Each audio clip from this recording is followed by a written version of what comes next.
Na huu ndio utumwa ambao yatakikana Muislamu ahakikishe anamtumikia Allah subhanahu wa ta'ala kwa kutekeleza maamrisho yake na kujiepusha na makatazo yake. Na ubora na utukufu wa mwanadamu kwa Allah subhanahu wa ta'ala unapatikana katika aina hii ya utumwa kwa Allah subhanahu wa ta'ala, kwa kumtumikia, kwa kufuata maamrisho ya Allah subhanahu wa ta'ala. Sasa tutazame athari ya ibada kwa viumbe, yaani kuna athari gani inapatikana pale ambapo kiumbe au mwanadamu anapomwabudu Allah subhanahu wa ta'ala. Kumwabudu Allah subhanahu wa ta'ala kuna athari kubwa sana, tena ni athari chanya katika maisha ya mwanadamu mmoja mmoja, lakini pia kwa jamii kwa ujumla. Ibada ndio sababu ya kuwepo nidhamu katika ulimwengu na kutengemaa kwake, na ndiyo sababu ya furaha kwa mwanadamu na kupanda daraja duniani na akhera. Na kadiri watu wanapokuwa karibu zaidi na ibada, ndivyo unapokuwa ulimwengu karibu zaidi na kutengemaa. Lakini kinyume chake, iwapo wanadamu wakizama katika maasi na maovu na wakaacha wajibu wao wa ibada na utiifu, basi hiyo inakuwa ni kuharibika kwa ulimwengu. Kwa hiyo miongoni mwa athari za kufanya ibada ni kutengemaa kwa mtu mmoja mmoja yule ambaye anayefanya ibada, lakini pia kutengemaa kwa ulimwengu kwa ujumla. Ulimwengu unakuwa upo katika hali iliyokuwa salama pale ambapo watu wanamwabudu Allah subhanahu wa ta'ala, lakini wanapokuwa wanaingia katika maasi, wanapozama katika maasi, ulimwengu unaingia katika fasadi, unaingia katika uharibifu, majanga mbalimbali huwa yanatokea. Na hilo Allah subhanahu wa ta'ala anabainisha kusema, umedhihiri ufisadi na uharibifu katika nchi kavu na baharini kwa sababu ya yale waliofanya na mikono ya watu, ili waonjeshe adhabu ya baadhi ya mambo walioyafanya, huenda wakajirudi wakatubia. Kwa hiyo ukitazama matukio mengi mabaya yanayotokea ulimwenguni, madhara mengi yanayotokea ulimwenguni yanasababishwa na yale ambayo yaliyofanywa na watu wenyewe. Leo hii dunia imekuwa na kilio kikubwa kuhusiana na mabadiliko ya tabia nchi, mabadiliko ya hali ya hewa, lakini yote haya ni matokeo ya matendo ya wanadamu wenyewe wanayofanya ya kumwasi Allah subhanahu wa ta'ala. Kwa hiyo Allah subhanahu wa ta'ala anaondosha baraka kwa watu, anaondosha baraka katika miji mbalimbali, na hatimaye kunatokea aina mbalimbali ya majanga. Na ibada ni wajibu ambao unaodhibiti zile vurugu za nafsi za wanadamu juu ya kuingia katika matamanio, na ndiyo njia ambayo inayozuia watu na uasi wa sheria za Allah subhanahu wa ta'ala.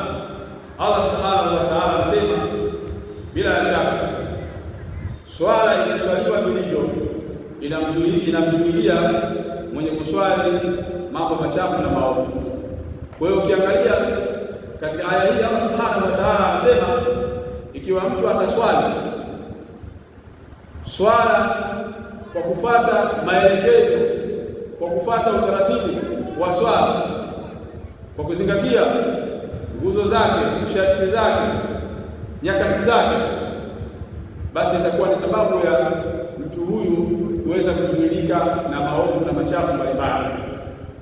Kwa hiyo tunaona athari ya ibada, Muislamu anapofanya ibada au mwanadamu anapofanya ibada, athari yake ni kutengemaa na kuimarika yeye mwenyewe, lakini pia kwa upande wa jamii. Lakini pia kufanya ibada ni sababu ya kupatikana ustawi wa kiuchumi na kuteremshiwa rehema za Allah na baraka zake katika miji na kwa waja kwa ujumla wake. Allah subhanahu wa ta'ala anasema, walau anna ahla alqura amanu wattaqaw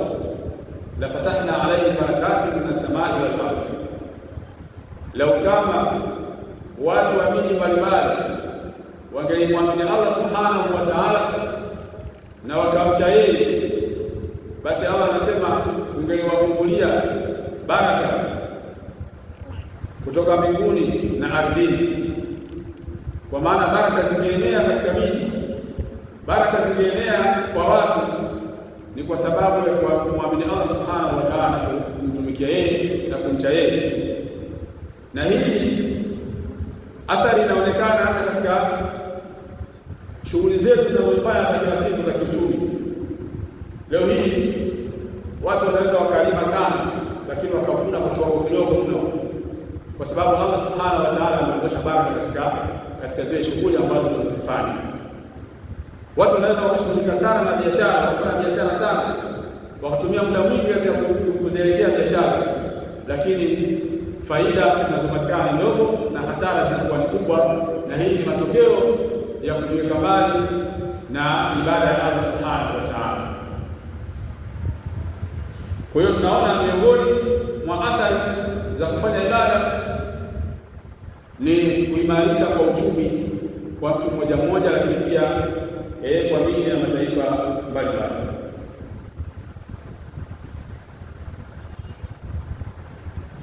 Lakini pia kufanya ibada ni sababu ya kupatikana utulivu wa moyo. Miongoni mwa tiba za moyo, utulivu wa moyo wa mwanadamu unapatikana katika kufanya ibada, katika kumkumbuka Allah subhanahu wa ta'ala.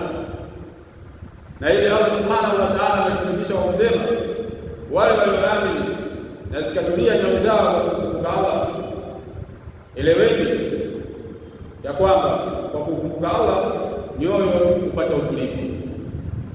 Kwa hiyo miongoni mwa faida pale ambapo mtu anapomtumikia Allah subhanahu wa ta'ala na kufanya ibada, basi hupata utulivu wa moyo wake, anakuwa mbali na misongo ya mawazo. Leo hii kuna watu ambao wanapopata na changamoto wanatatua ile misongo yao, ile changamoto zao, misongo ya mawazo, wengine kwa kunywa mapombe, kwa kutumia vilevi, kwa kujiondoshea, wakidai kwamba wanajiondoshea misongo ya mawazo. Lakini kwenye Uislamu Allah subhanahu wa ta'ala anatuelekeza, unapopata matatizo unatakiwa umkimbilie yeye, fafiru ila Allah, mkimbilieni Allah katika kila hali. Kwa hiyo miongoni mwa sababu za kupatikana utulivu wa moyo ni mja wa Allah subhanahu wa ta'ala. Lakini pia miongoni mwa athari za kufanya ibada ni kudhihiri nuru katika uso wa yule ambaye anayefanya ibada. Kunakuwa na athari ya nuru katika uso wa yule mtu ambaye anayefanya ibada, na kinyume chake yule ambaye anamtumikia Allah afanye ibada, uso wake unakuwa unafunikwa na giza. Allah subhanahu wa ta'ala anawasifu waja wema ambao wanafanya ibada, simahum fi wujuhihim